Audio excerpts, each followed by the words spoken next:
After leading Ajax to their first European final in over 10 years, 53-year-old Peter Bosz has been appointed as the new manager of Borussia Dortmund. But is he the right man for Die Schwarzgelben? Johan Cruyff and Pep Guardiola heavily influenced Bosz's football philosophy, and how he set up his Ajax side last season was very similar to Guardiola's era-defining Barcelona side. Setting up in a 4-3-3, Ajax played a possession-based style typical of Dutch football.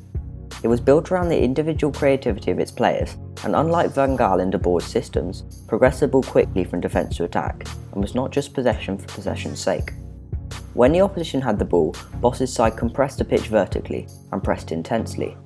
Although this high line sometimes left them vulnerable to counterattacks, winning the ball back in dangerous areas was a huge part of their chance creation.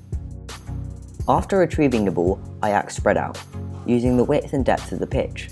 Their whole side was comfortable on the ball, namely their centre-backs, 20-year-old Davinson Sanchez and 17-year-old Matthijs de Ligt, who were brilliant at making killer passes to instigate attacks. When it came to the attack, the striker, Dolberg, often drifted off the centre-backs to link up with the wingers, as well as Klaassen and Ziyech, who were given licence to attack from midfield. In my opinion, Bosz will be able to seamlessly implement this style at Dortmund. Tuchel favoured setting up Die Schwarzgelben in a 3-4-2-1, but accentuating the qualities of the wide players, controlling the possession, and pressing the opposition remained the same.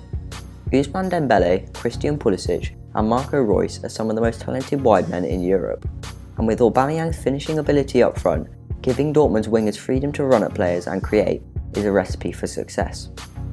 Julian Weigl will also be vital, screening in front of the back four and circulating the ball, as the likes of Goetze, Castro and De Hood will push forward in attack. However, the German is definitely capable and is already one of the most talented holding midfielders in world football.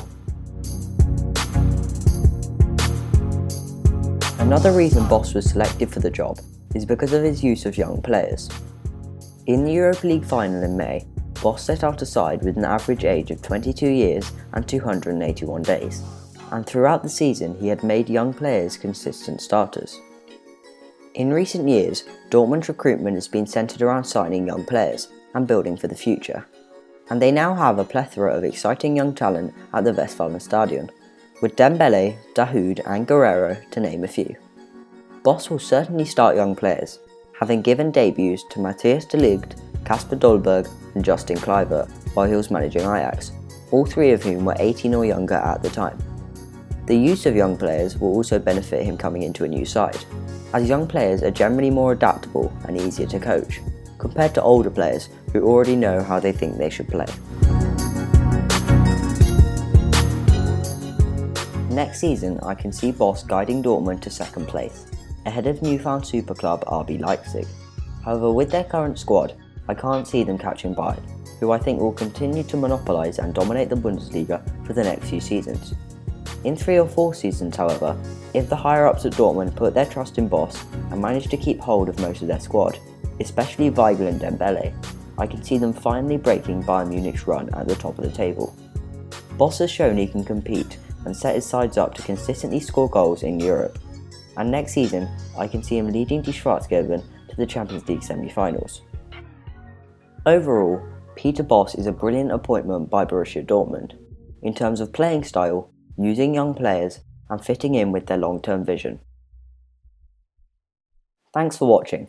Let us know what you think in the comments below, and don't forget to like, share, and subscribe.